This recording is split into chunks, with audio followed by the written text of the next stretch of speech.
I'm Dr. Yvonne Cason, the president of Spiritual Awakenings International. Welcome, everyone from around the world. We are absolutely delighted that Spiritual Awakenings International has grown to include subscribers from 92 countries around the world. We are absolutely delighted. So please take a second now and type into the chat where you're joining us from today. We always love to know where you're joining us from. Oh, we've got someone from Colombia. I'm joining you from Toronto, Canada. Our speaker today is joining us from Atlanta, Georgia, and we've got someone from California, and I know we have someone from Oregon, Seattle, Connecticut, Germany. Hello, Frankfurt, Germany, Silver Springs, Maryland. Welcome, everyone from all over. Well, it is my great pleasure to introduce our speaker for today, who is Carlos Vivas. Carlos Vivas was born in Venezuela and now lives in Atlanta, Georgia, USA. Carlos is a quality assurance manager. He had a life-changing near-death experience that he's going to tell us about today when he was swept out into the ocean by a riptide and rescued by dolphins. He's the author of the wonderful book, Help from Heaven. Miracles happen when you believe. I now turn it over to Carlos Vivas. Hello, everyone. Nice to meet everyone. I'm very happy to be here and tell my story. My name is Carlos Vivas. I'm here from Atlanta, Georgia, and I'm ready. So let's start my story. Okay, give me 1 second. Okay, my story is called Help from Heaven, like my book. Miracles happen when you believe. My story started in 2015. So in 2015, one morning, I wake up and I go to my living room. And when I'm in my living room, I get in my sofa and I turn my TV. So when I turn my TV on, it was the news. And on the news, there was going with a news about a guy that went to a school and he was shooting everybody in the school. So I was mad.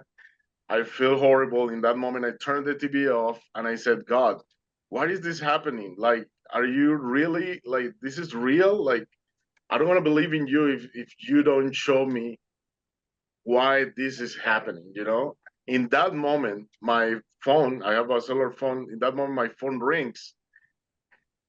And it was an incoming call for one of my best friends, Jorge. So he asked me, like, hey, Carlos, what are you doing this weekend, the next weekend? And I said, like, why? I said, my family's coming from out of town and we're going to Panama City Beach in Florida. Do you want to come with us? I said, sure, let's go. So we traveled that weekend, Memorial Day 2015, to Panama City Beach. And when we arrived to the first beach, it was packed. It was full of people. And Panama City is beautiful. When we traveled to our friends, the first beach was packed. And I said, let's go to a second beach. It was packed too. We're going to the third one. It was packed too. And I said to my friends, you know what? Let's go to an island that I know that you guys are gonna like. You have to pay $20. It's called Shell Island. And let's go there. So we get out of the parking lot from one of the beach and we're going traveling to this national park. It's called San Andreas State Park. So on my way there, start raining. The weather started changing, like cloudy. And my friends like, Carlos, I think it's gonna rain. Let's go back to Atlanta. It's like, no. I don't believe on, you know, I'm not superstitious with the weather. And here in Florida, the time and the weather change all the time. So don't worry, it's gonna change. So my friends, okay, let's continue driving there. So we arrived to San Andreas State Park. It was a beautiful beach when we arrived there, but we wanted to go to an island and we need to get a shuttle bus from the parking lot to the marina where all the boats were. And one of my friends said, Carlos, we were just 7 people. One of my friends, Jorge, said, Carlos, let me go to the bathroom here because I don't know if you have bathrooms in that island. I said, okay, just go. He go to the bathroom. 10 minutes later, he don't show up. We go to see what's going on with him. And somebody put a lock on the door in the bathroom. I was like, oh my God. So we have to get the janitor and take him out of the bathroom finally. And then we get into the boat and we're on the way to Panama City, to Shell Island. So we go in this catamaran, we go to Shell Island. When we arrived, it was a beautiful day, sunny day. It was blue waters, but guess what? It was a lot of people there. And I said to my friends, you know what? It's too many people here. Let's go to the backside of the island because it's going to be better. It's not going to be so many people. This side is so crowded because is the protected side of the island. If we go into the other side of the island, it's going to be open ocean, so people don't go there.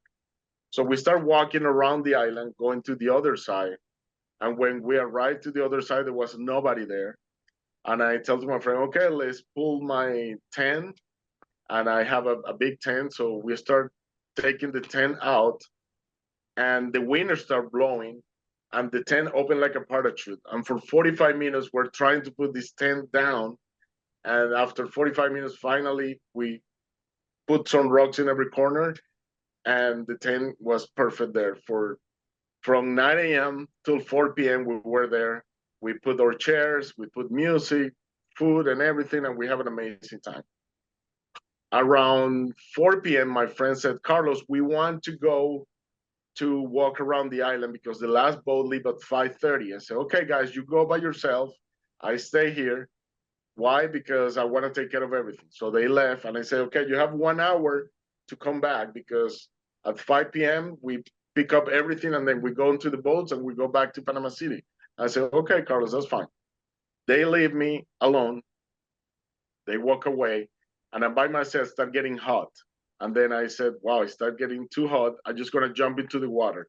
I jump into the water, looking to be more refreshed. And guess what? As soon as I jump into the water, it was a riptide.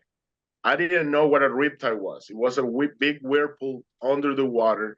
And this whirlpool threw me far, far away under the water. If you're seeing the movie Finding Nemo, it's called Australian current, and it grab all the fishes and throw it far, far, far away.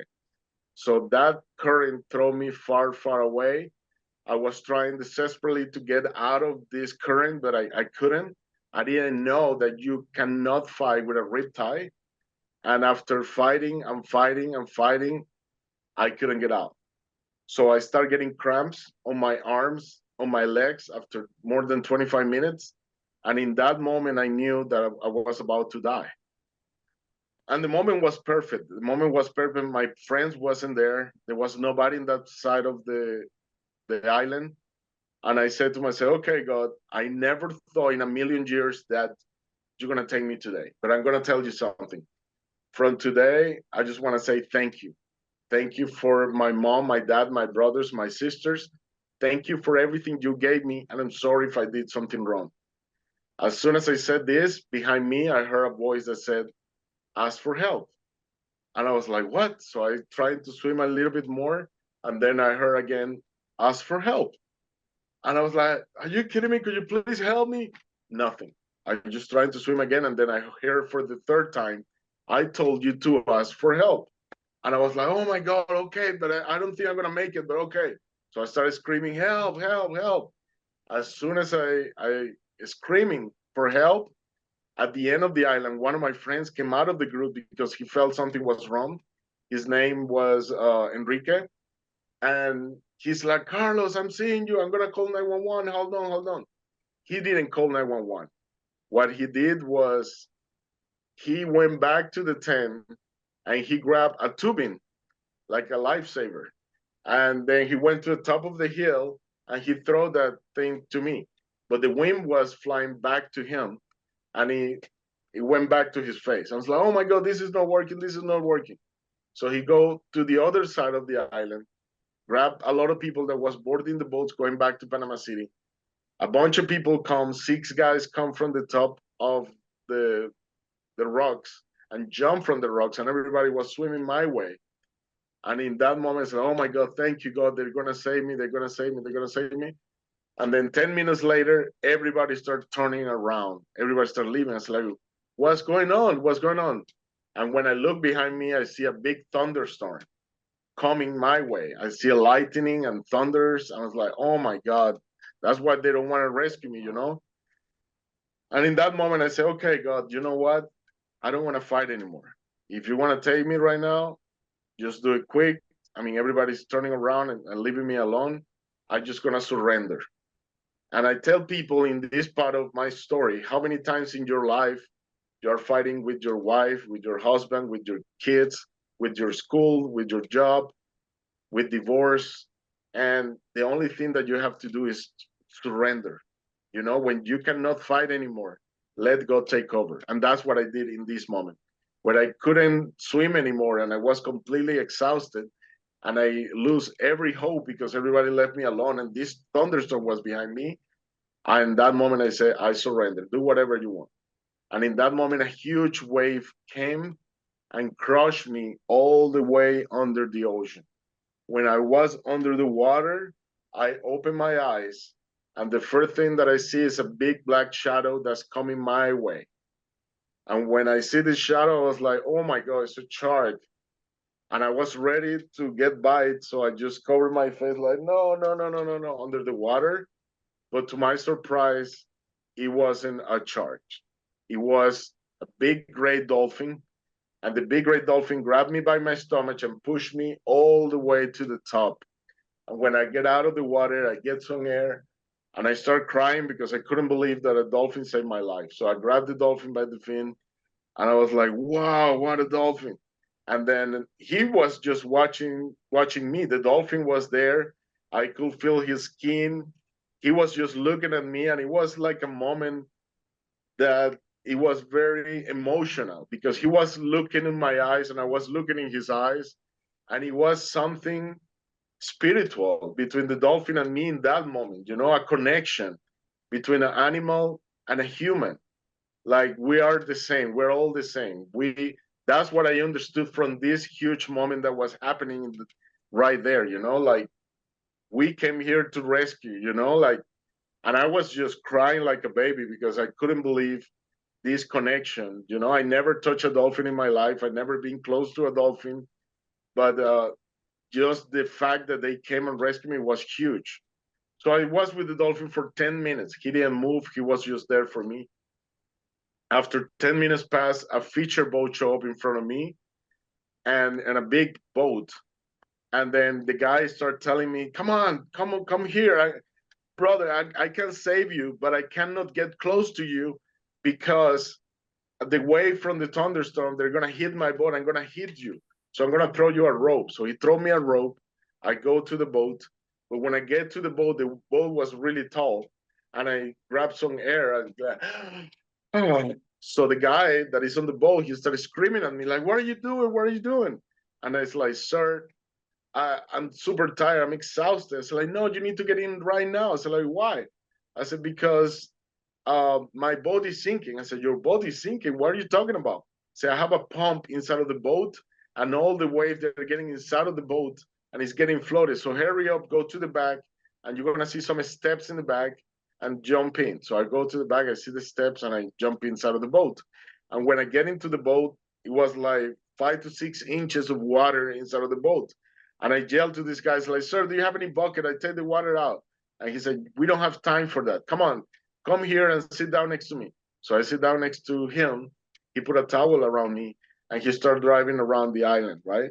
And then he asked me, okay, so are you okay? I said, yes. What happened to you? I said, like, sir, I don't know. So a whirlpool of water brought me all the way here. And he said, that's maybe a riptide current. So I didn't know. And then he said, like, okay, let me ask you another question. Where are you from? I said, I'm from Atlanta, Georgia. What about you? And he said, I'm from Atlanta, Georgia, too. What part? And he said, I'm from Norcross. And he said, I'm from Duluth. Duluth and Norcross is next to each other. I was like, what? We're neighbors. And in that moment, he started screaming like, oh my God, look behind you, look behind you. I said, what are you talking about? And behind us, dolphins were jumping behind our boat. So they were following all around the island. And then the guy was like, he couldn't believe these dolphins were there behind us. So he go all around the island. The dolphin are follow us to the bayside. And when we arrived to the bayside, the guy said, okay, son, I'm going to have to leave you right here. But if you want to see me again, every Memorial Day, I'm going to be here with my family and you're going to see my boat. And I said, okay, sir, thank you so much. In that moment, I jump off the boat and I walk all the way to the beach, to the bayside. Nobody was on that side of the bayside because everybody run to the other side to save me. So when I'm walking to the bayside, the guy left with his boat. I'm walking and something hit my leg. And when I look back, the dolphin was behind me. And I'm with the dolphin. I start crying like, oh my God, these dolphins follow me now to the shore. Like, what? And I'm crying. So when I get to the shore, I said to myself, you know what, God? I'm just going to tell you something. From this moment, I got to make a promise. So I went on my knees on the sand. I said, if you save me with this dolphin right here, it's because you have a purpose for my life. I don't know what you want from me, but I'm going to tell you something. From today, this is not my life anymore. If you save me with this dolphin, you have a purpose. So this is not my life, it's your life. Carlos died today in the ocean. The person who's coming out of the water, I want you to be you. From today, whatever you want to do it through me. And in that moment, it started lightning, thundering, and then it started raining. So I took that as a yes. As soon as this happened, the police arrived. And as soon as the police arrived, well, a lot of people come and everybody's like, oh my God. So everybody was around me. They take me back to um, the island, San Andreas State Park. So I go to the management island, the island management, and they ask me what happened, and I tell them like, what happened. You guys have to be more careful because you need to put a red flag when the ocean is shocky and they have those big waves, and you don't have lifesavers. And you need to put a sign of what a riptide is, because if I saw that, I don't go and jump into the water. So they apologize with me. And after that, everybody's like, okay, Carlos, what do you want to do now? So like, I just need to go to a church. I need to pray a little bit because this was a miracle. So everybody from the beach that was around me, plus my friends, we went to the first church going out of this national park, and it was a Catholic church. I call it Fatima because at the entrance was a Virgin Fatima. When we tried to get inside of the church was completely closed. So outside of the church, it was a chapel, and this chapel was open like a cave. And then we did a circle. And when we did the circle, we pray for like 20 minutes. And after we pray, uh, we finish to pray, we hug each other, and everybody said like, okay, what do you want to do now? I said, I just want to go back to the hotel. I want to take something to eat, take a shower, and go to sleep. So they take me back to the hotel, my friends. I took a shower, get some dinner, and I go to sleep. As soon as I put my head on the pillow, I have an epiphany. What is epiphany? I didn't know what epiphany was. Epiphany was like a vision. So on this vision, I'm on the third floor of a cruise on the Caribbean. I look in front of me and I see the blue skies, sunny, beautiful. And at the end of the ocean, I see a tsunami rising my way. And I was like, oh my God, tsunami. And I covered my face and I said, I don't want to die. I don't want to die. I don't want to die because of this tsunami. And then somebody come behind me and touch me after like 20 minutes and said like, Carlos, you're never going to die with me. And I was like, who are you? And then I see this figure behind me, and it was with a white robe, taller than me, this guy, light coming from his face. I couldn't see his face, but in that moment I knew it was Jesus. And he said, Carlos, close your eyes, please. So I closed my eyes. He hugged me from behind, and he said, 10 seconds later, open your eyes, please. So I opened my eyes, and when I look in front of me, I was in heaven. I was like, oh my God, this means that I die and you're Jesus. Like, Jesus, you need to take me back right now. I have to do a lot of stuff. Like, you cannot take me right now. It's like, Carlos, you you are not dead right now. You're in the middle. And you make a promise to me when you was 14 years old. and you need to fulfill your promise. And yes, when I was 14 years old, I was dying with cancer, terminal cancer. And one day, when the doctor said that there was nothing else to do with me, they sent me home to die at home. And one day that I was by myself in the living room, I went on my knees and I said, God, if you're real and if you're out there, I want to make a deal with you. If you save me from this cancer, I got leukemia. Um, if you save me from this cancer, I promise you, I'm gonna tell the whole world that you're real, because there is a lot of people that don't believe in you. And if you save me, I swear to God, I'm going to tell the whole world that you were real. And guess what? 3 months later, I was completely cured. But I never say anything to anybody. Now that's what years later this happened, and that's why he was telling me this in heaven. Like, Carlos, you made that promise, but you never fulfilled your promise. So everybody that is watching right now, I just want to let you know, be careful what you wish for. And if you're going to make a promise, please make it true. Okay, look what happened to me. So after he said that to me, he said, okay, let's walk in heaven, and do you have any question? And this is the image that I have. So he was in the middle. Around me was tens of thousands of millions of people dressed in white robes, and he was in the middle.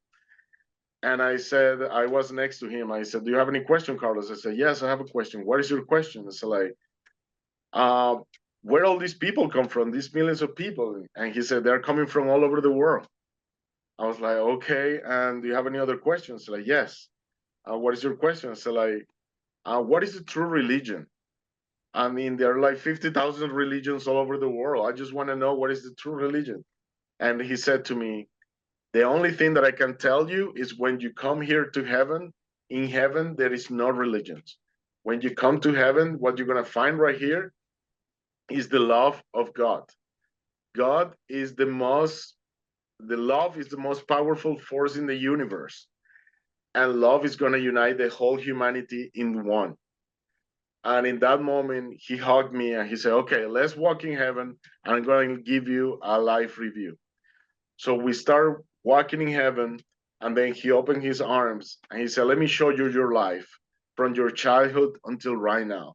So a lot of screens like Apple computer opens in the air.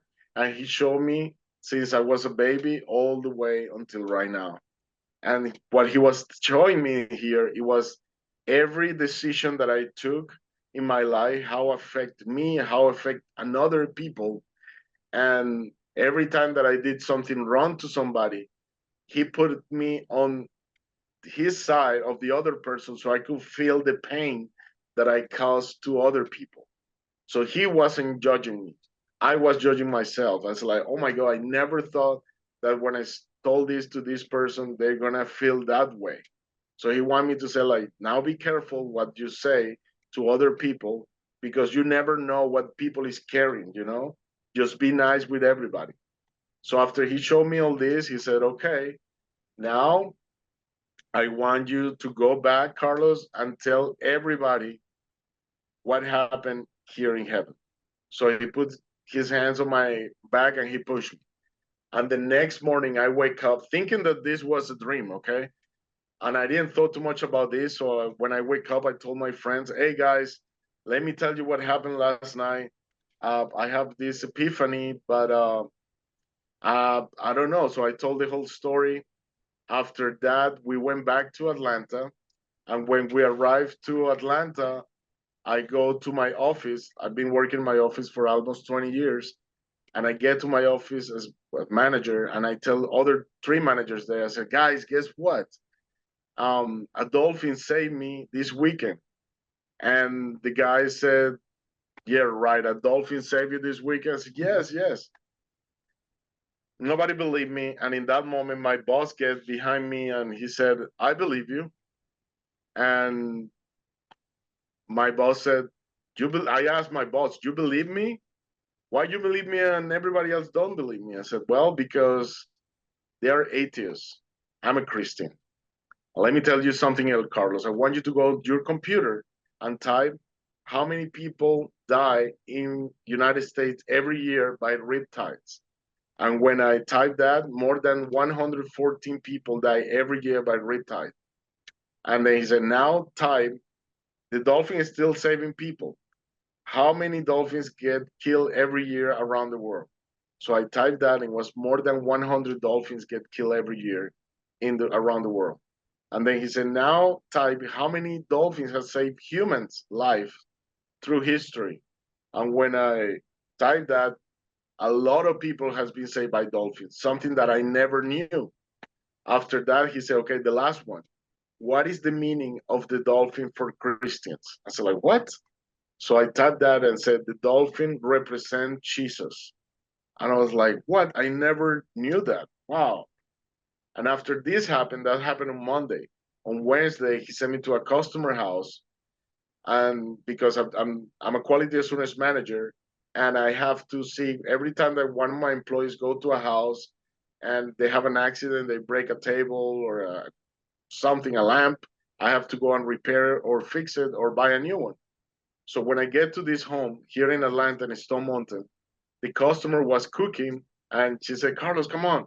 I'm cooking right now. I'm busy, but could you do me a favor and go to the basement, go to the last room, turn the light, and you're going to see a gold lamp in the corner, and you will see the lamp is broke. If you can fix it or buy me a new one, I said, sure. So I go downstairs, I turn all the lights, and when I get to the last room, guess what? At the end of the room, next to the gold lamp was a huge painting. And this huge painting was the image of Jesus with all the people around dressed in white robes. And at the bottom of Jesus was dolphins around. So this was very shocking for me. And in that moment, I understood what I saw. It wasn't a dream. It was something different than a dream that I didn't understand at that moment, you know. So it was hard for me to swallow. So I started crying like, oh my God, what is this happening? So I called the customer. She come down, and I asked her like, where do you get this from? And she said like, well, a friend of my family came here and brought this big canvas and did this painting. But you can take pictures. So he turned the lights for me to admire the whole painting. And it was exactly like my epiphany.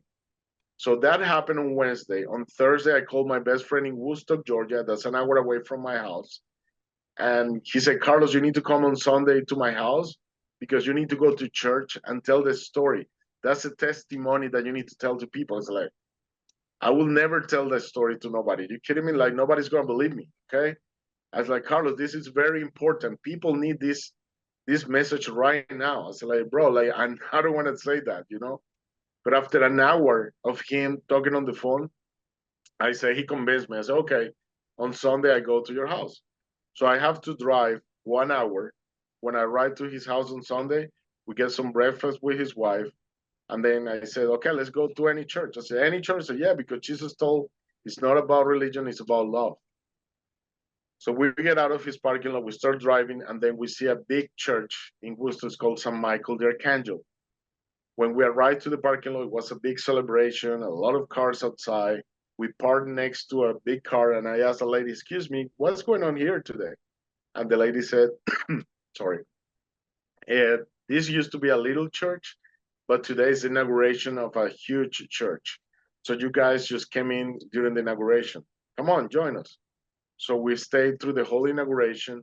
And at the end, I went to speak with the priest, and I asked him like if I can say my testimony. I said, sure, at the end of the service.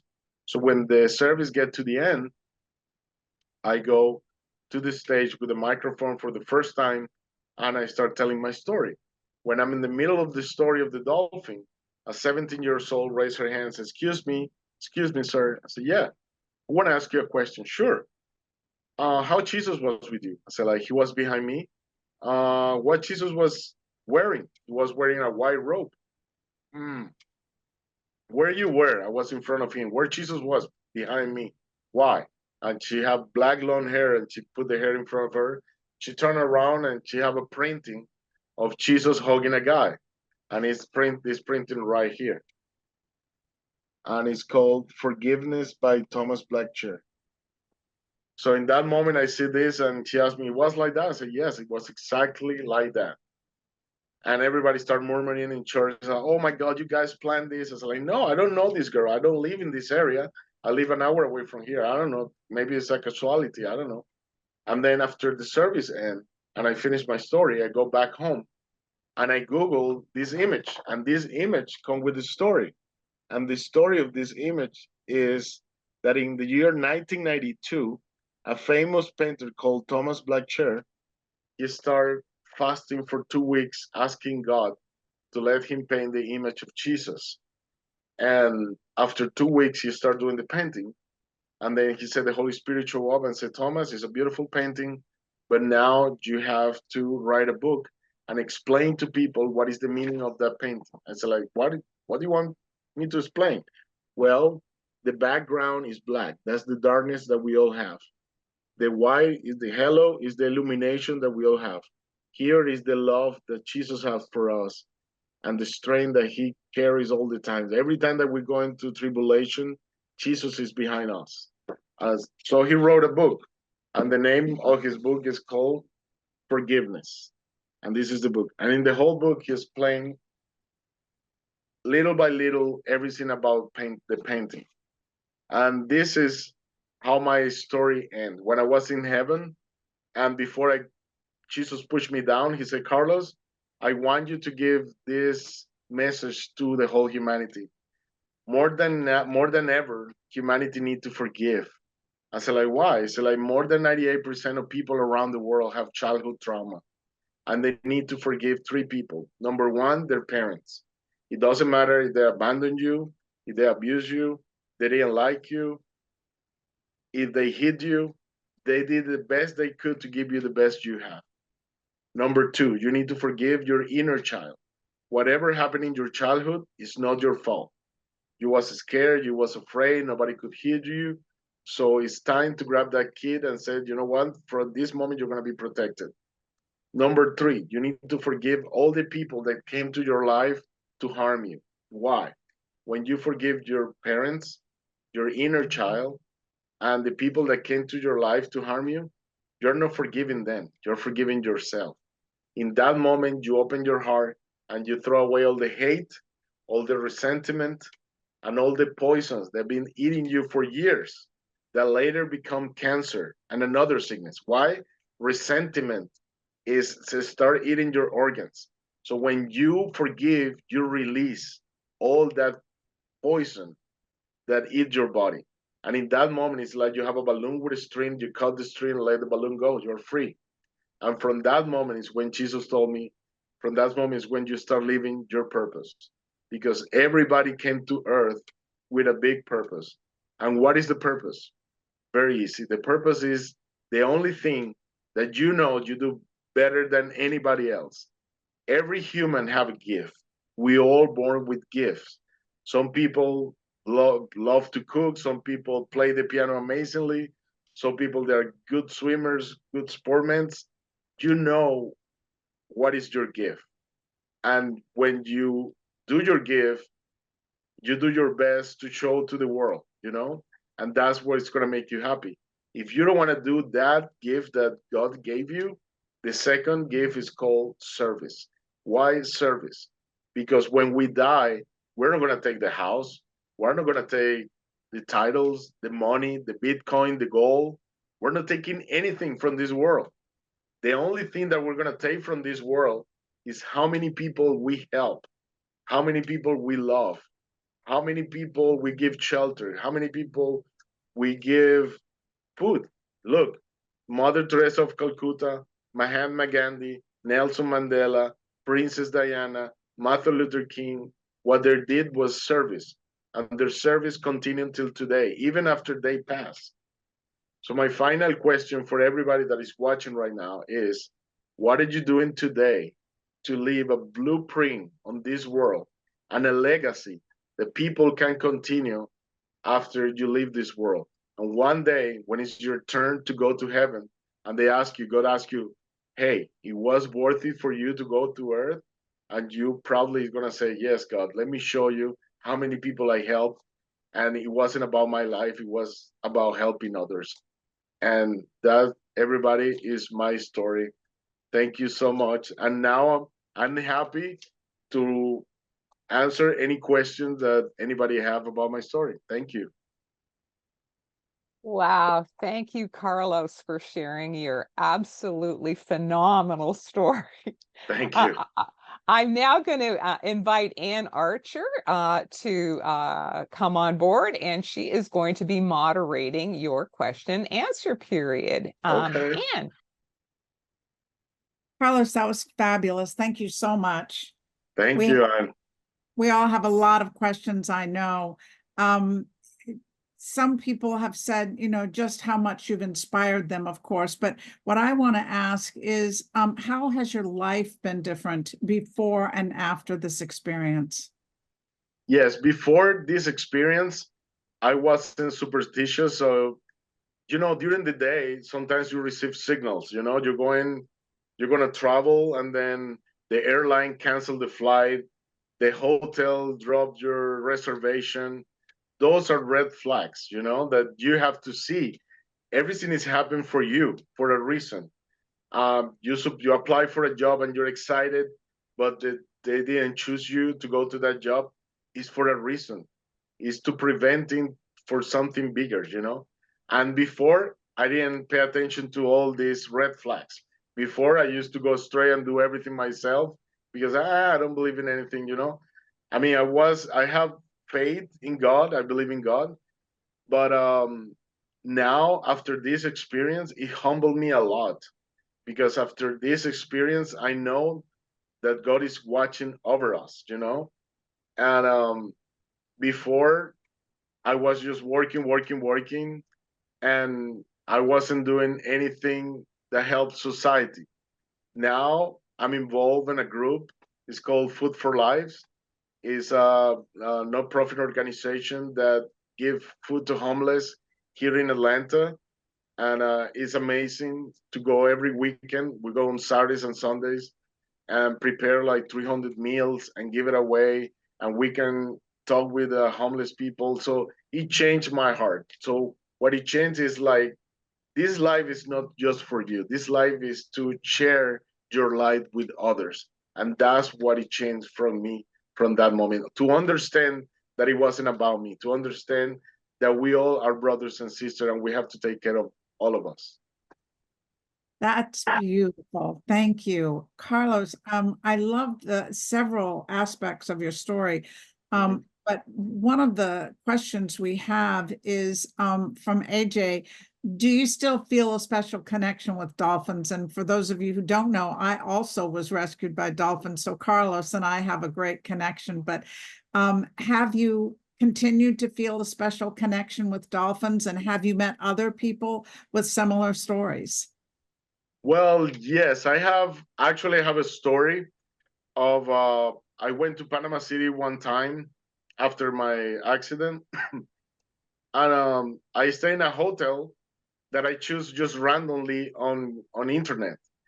And the day that I pull over in the hotel, I look to my mirror and I see in front of the hotel was a dolphin aquarium. And I remember that I went to the aquarium, they were closing, and I said, "Can I see the dolphin?" They said, "Well, you're gonna have to come back next morning because we're closing right now, but you can buy the tickets right now." So I bought the ticket. Next morning, they said, "Look, it's gonna be a group of 20 people to see that dolphin. Just waiting on the waiting room, and then we take you there." Like 10 minutes later, they come and say the whole group cancel, and you're gonna be with the dolphin by yourself for about 45 minutes to an hour. And when I jumped into the tank and I was with the dolphin for like an hour, it was amazing. It was beautiful. And now that you're asking me if I met somebody in the same situation, well, you are the third person, and the other person is a guy that he jumped from the Golden Bridge in San Francisco. I forgot his name right now, but when he jumped, when he was on the air, he yelled like, "God, I make a mistake." He was trying to commit suicide. "I make a mistake, please save me." So when he crashed in the ocean, he says something started going around him. He thought it was a shark too, but it wasn't a shark. It was a sea lion. So his sea lion saved him. And I met him on a meeting. I was invited to a men's group, and he was there. I didn't know he was there. We didn't know each other. And then somebody asked me to tell my story, and then he said, "You guys, you're the guy that was saved by the dolphin. I was the guy that was saved by the sea lion." I was like, "Whoa!" So it was really amazing. That happened here in Atlanta, in the High Museum, Atlanta History Center. Yeah. Again, just fabulous. Gosh, this could go on all day. I love it. Oh But yeah. someone asked you for your opinion of what's the best way to forgive others, not from any one particular religion, because you noted that when you had the experience in the heavenly worlds, that it was said that there is no religion in heaven. But what have you found is the best way to really let go and forgive? Well, like for me to forgive is being inside of a jail with the key in your hand, you know? And at the moment that you decide to forgive that person for whatever it did, is like opening that jail and getting out of the jail and leave that behind. So when you're not forgiving, you're hurting yourself because you're repeating over and over and over what happened with that person. You know, it could be your mom, your dad, or anybody in your life that hurt you. So it's for me, when you forgive, you're doing it for your health, for your love to yourself, because you don't want to suffer anymore. And you want to continue with your life. You know, life goes on, you know. That experience happened for a reason, and it's time to let it go. If you don't let it go, it's like you're gonna be attached there all your life. It's like the story of, like, have you ever heard the little elephant that was connected to a little pole since he was a baby, and he was growing up and he was pulling the pole, and he never could get out of the pole. And then he grew up and he was huge elephant. Of course, with one pull, he could take the whole thing. But in his mind, that little pole was there with a lot of strain and he couldn't get out. But everything is about your mind. It's about to release. When you release, it's about let it go. I mean, yeah, for me is let it go, because the only beneficiary is going to be you. The other person maybe didn't get affected. Maybe the other person even think about it, and you're thinking all the times, you know. So you are torturing yourself. So it's time for you to let it go and be free. It's not about religion. It's about you. You know, some people are asking, Carlos, they're inspired by your story, but one person in particular, Carla, wants to know, with that perspective, you know, that no one distinction should be made between one religion and another. How do you now define God? Look, God for me is everywhere. I respect every religion, you know, but for me, God is in every, is in the air, is in every morning when we walk on the street and we see the trees and we see the flowers. Is the energy that connect the whole world. Is there for us, you know, to be with us. I mean, I don't think that we came out of the blue for nothing, you know. And like I say, it's not about religion. The way that I see God is love everywhere, but you have to look for it, you know. He's right there in front of you. I believe life is full of miracles, little miracles that happen every day, every moment. But if you don't see it in front of you, like for example, maybe we are rich. Why? Because we have, I mean, two hands, two arms. We have eyes. We have a roof over our head. We have a bed. We have food. You know, so we have to say thanks to God every day for what we get. You know, and helping others. That's a big one. When you help other, I see God in the eyes of the homeless. You know, um, I don't know. It's something beautiful that opened my heart to think God is everywhere. That's what I feel about God. I love that part about how this has opened your heart to Yeah, serve others. yeah, And the two aspects of service that you mentioned, one is to make the most of your own gift and all that you've been given, and the other is to serve others in any way that's given to you as an opportunity, and that's beautiful. I got a question that came in though, about the dolphins themselves. Do you believe that they are elevated beings of great light who probably reach some level of enlightenment? Well, I didn't spoke with this dolphin, but I definitely believe the dolphins are very intelligent mammals, and I believe, I mean, I believe the dolphin is like they have a connection with humans because they've been saving humans for from ages, right? And I don't know, I just feel special that they are very kind, they're very protected, they're like babies. When you go and see the dolphins in the ocean, they're playing all day, and they come to you to give a little bit of love, you know. So I just believe the dolphins are pure love, make an animal like yeah, just love inside of an animal. But yeah, I believe too that maybe yeah, they are high elevated beings. And I read on books that in Italy and in Rome they put dolphins on the catacombs, and because they say dolphins are angels that take the souls of the humans to heaven. You can read that in a lot of books, Yeah. like angel beings. Very nice. Yes, higher beings serving all life. And has your connection with dolphins changed, or your perception of animals and nature? Do you see animals now as soul as well? Definitely. When you see any animal, grab your cat or grab your dog and just look in through the eyes to the animal. You know what the saying said, your eyes is a window to your soul. And I think that's true. When you see an animal to his eyes, you're gonna feel, if you transmit love, you're gonna feel love. So whatever you give to the little animal, you're gonna feel it.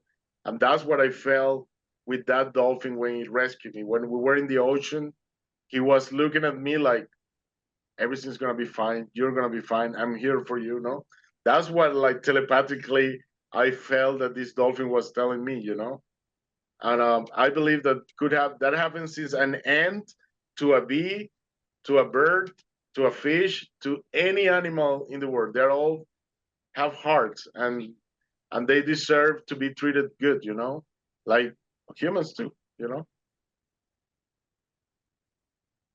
Yes, you spoke of it earlier. I call it the same thing you did, oneness with all life.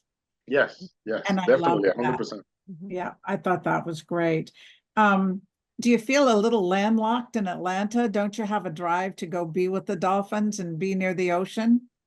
No, actually, when that happened to me, I used to go a lot to Panama City, and every year I'm going to the same place. From Atlanta to Panama City is 5 hours, 5 to 6 hours. When you get there, the time change, and it's an hour less than Atlanta, so you don't feel the trip too much.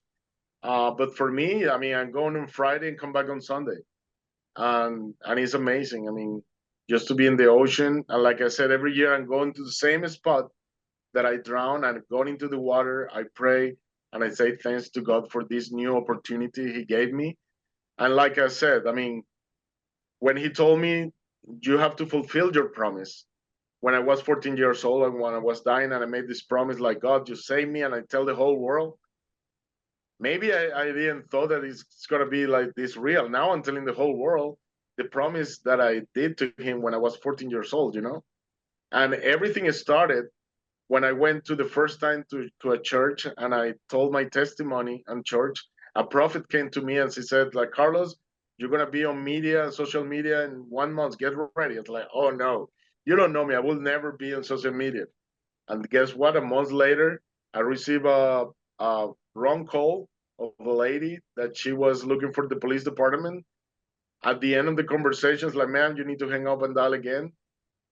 She's like, but who are you? What are you doing? Where do you work? I was like, well, I work for this company. I'm writing a book. I said, what book? So I told her about the book and said, like, oh, I have a YouTube channel. Can I interview you? I said, like, ma'am, I don't like this stuff. I said, come on, it's little quick, 10 minutes. And she interviewed me at the end. She posted right there and it went viral on YouTube. And that's how this started. Now I'm making my promise fulfilled to God, you know, and now I'm telling the whole world that He's there, not just for me, It's not just for the dolphin, it's for you. There is God right there waiting for you. We have free will. Remember what the Bible said: ask and you shall receive, knock and will be open, look and you will find. If you don't ask, you don't want to find. In that moment when I was drowning, I was asking God, help me. And that's what I felt when the dolphin came. And the same with the guy that jumped from the Golden Bridge. In the air, he said, God, help me, I make a mistake. And that's how the sea lion came. Kevin Hines, is his name. The guy who came from the jump from the Golden Bridge, Kevin Hines, one of the few survivors in the world that he's alive to tell the story. Yeah. Well, interestingly enough, you just mentioned my next question. I also think that it's very important to ask for help, not just in the moments when we think we're about to die, or desperate, but that asking for help shows that we understand the nature of co-working with the divine. But you mentioned it twice in your story and then again in someone else's story. So I'd like to know about what you feel the importance is of asking for help on a daily basis. It's very important because right now in the times that we live, they're very turbulent, you know. I mean, you every day, you know you're leaving your house and you go under the frame, but you don't know if you're going to come back. We never know when is our last day, you know. And every day, I mean, I pray, I get out of my house, and you have to be with your soul clear. That's what I feel, you know, every day. And I believe that I asking all the times to God, like, please help me, help my family, help my friends. I tell you another story, little quick. Years ago, I went with some friends to skydiving, and I went to see them. I didn't want to skydive, okay? But guess what? We wait all day. We arrive around 8 a.m. to the airport, and we have to wait until 4 p.m. for them to jump from the airplanes. Guess what? At 4 p.m., they have to watch a movie of a guy that is jumping and the parachute is not open, because you need to be very sure what you're doing, and you have to sign the paperwork release that this company that is going to make you jump from the airplane is not responsible if something happened to you. It's your responsibility as a parachute, you know, as a skydiver, if something happened to you. So my friend were like 6 guys, and one of the guys said, I don't want to do this. I want to leave. I want to have kids. And he looked at me and said, like, Carlos, you going? I said, I'm not going. At the end of the thing, he paid for it. I have to go on the airplane. I didn't want to go. And I was like, I don't want to do this, man. Give his money back. I said, we don't give money back here. If you don't jump today, you have 365 days to jump. I said, okay, I'll do it. So I went to the airplane with my friends. We went all the way 14,000 feet above in the air. And I was the last one in my group to jump. And I was attached to an instructor. So and everything was being recorded. And the instructor asked me, do you have any question for everybody, for your family? I said, well, I love you, everybody. If I don't come back from this, just I'll let you know that I love you always. And then we jump. And when we jump, there was a camerographer in front of me taking pictures, and I was making fun of that. And then when we arrived to 7,500 feet above in the air, my instructor said, okay, it's time for you to open the parachute. I said, like, how? Just pull this like a little ball. And I was like, no, you do it. But you pay for it. It's like, I don't care. You do it. I don't want to do it. And then he started pulling the thing, and it didn't open. The parachute didn't open. So he started screaming at me like, oh my God, we're going to die. We're going to die. And in that moment, I said, okay, this is it. So I just did like this and just relaxed, because I knew in 30 seconds, I'm going to be in heaven. And I just said, God, just help us. And in that moment, he was screaming, oh my God, oh my God. And I don't think he was playing, okay? Because we were going really fast going down. And out of the sudden, when I was praying in that moment, out of the blue, the emergency parachute opened, and I'm here telling the story. So that's why it's so important that you open your mouth and say, help. And that's why I named my book, Help from Heaven. Miracles happen when you believe. When you ask for help, it's always gonna be answered. That's what I believe. Yeah, I think with that story, it's more miracles happen, not when you believe, but when you ask for help. You ask for help, yeah. We have more things in common than I imagined, Carlos, because I haven't done it in years, but I'm a licensed skydiver. Oh, really? There you go. So you know what I'm talking about. Yeah. Ask for help more times than you can imagine. Now, gratitude is something that we've talked about, but I believe that it's one of the most powerful forces in the universe, gratitude. Can you talk about gratitude in your own life and how you prescribe it for others? Look, gratitude, what I feel every time that you wake up in the morning and say, thank you, God, I'm alive. Thank you, God, that I have a job. Thank you, God, I have a roof over my head. I have my family, you know. I feel that God give you more. This is what happened in my life. I don't know. I don't know other people, but every time that I'm grateful, it's like God is listening, like, oh, you're grateful? Okay, let me give you more. And give you more and more. And that's what I believe. Gratitude, be grateful for what you have and what God give you is a huge key for your life to be successful and to bring all the best for your life, all the best things to your life. I think when you ask for gratitude, is sending love to God, to the universe, you know, and like, I'm grateful for everything. Give me more, show me more, you know. I have a friend, her name is Valalino, and she's an international speaker, and she always said, God, give me more, show me more. I'm grateful. And believe me, I mean, she have amazing stories of how being grateful bring miracles to her life. So everybody that is watching right now, please be grateful for everything you have, and you will see how God and the universe is gonna drop everything on you, all the miracles. What a perfect message and a fabulous attitude, Carlos. I just absolutely love it. I also really appreciated the story that you told about you're never going to die. Now, that occurred when you were in an inner vision, your epiphany, as you called it, and you were afraid of a tsunami that was coming. Yeah. But that message, you are never going to die, applies to all of us, doesn't it? It's a very freeing concept. So I'd love for you to speak about the freedom that you feel and understand in that concept. Well, what I felt that he said, you're never going to die with me, is you're protected with me. You know, if you believe in me, nothing's going to happen to you. And that's when he hugged me and he pulled me to heaven to show me heaven, you know, to see that everything. I was studying a Catholic school, so you always see this on the Bible, but you never imagine to be there, you know. So when he showed me how this realm of beautiful land opened in front of me, it was like, oh my God, this is real. This is amazing. I mean, we're coming here, you know. We're not just. I don't believe we're gonna die and that's it. No, we continue up there, you know, through the light. When the people that have near-death experiences, thousands of stories that people go through the light and they see their family, like if they look 50, they look like after the accidents, they look younger, like 20 years old. If you see the movie with the little kid, The Miracles, what is the name? I forgot. There is one, it's called it's the little kid that he went to heaven and he saw his grandpa.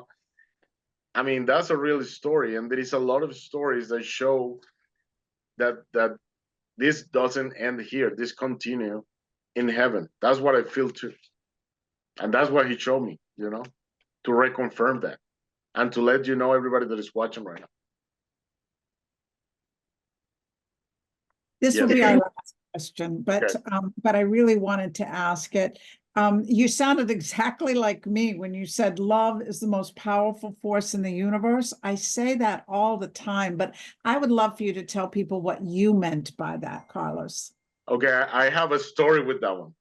So in 2015, on my birthday, I went to see, some friends took me to see Amma.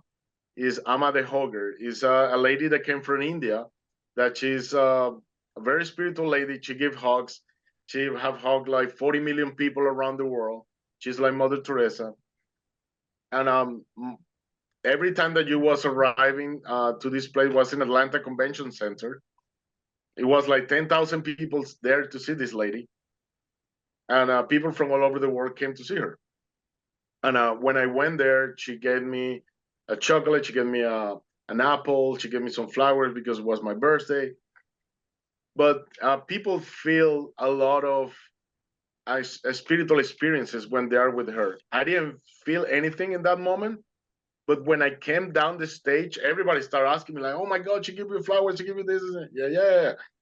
I was walking out of the convention center with two friends, and it was, and remember this, you can Google it.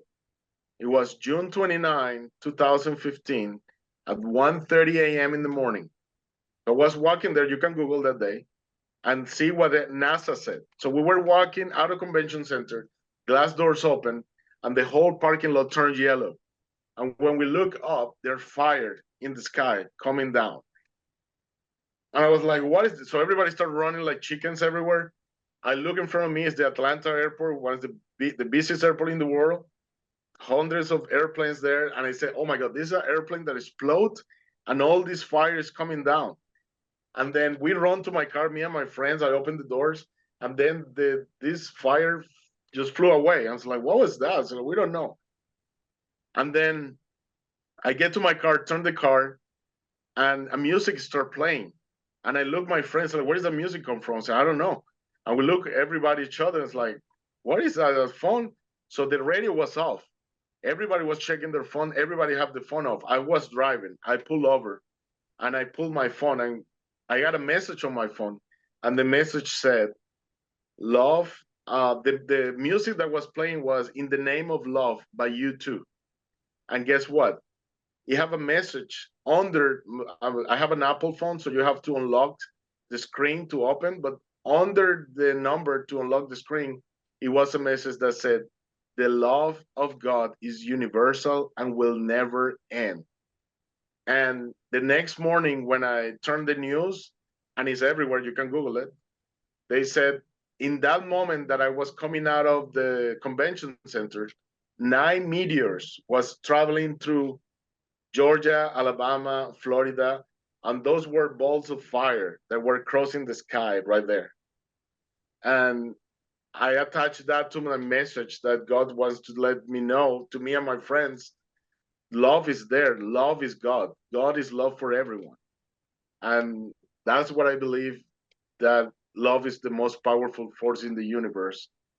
Is just the energy of love, you know? I mean, you can feel it. It's everywhere.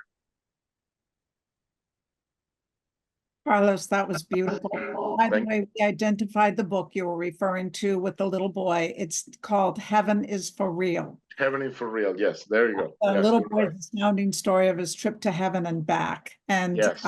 with that, I want to thank you. We've loved everything you shared. It's been absolutely delightful. You yourself are a lovely, sweet force of nature, and we appreciate everything you said. Thank you so much, and I'll turn it back to Yvonne. Thank All you. right. All right. Thank you, Anne. And thank you, Carlos, for an absolutely fabulous presentation. Thank you. I'm sure many, many beautiful spiritual messages that you conveyed will be stirring and elevating people's hearts after today's talk. So thank you very, very much. Well, thank you for all of you to invite me. I'm really glad to be here.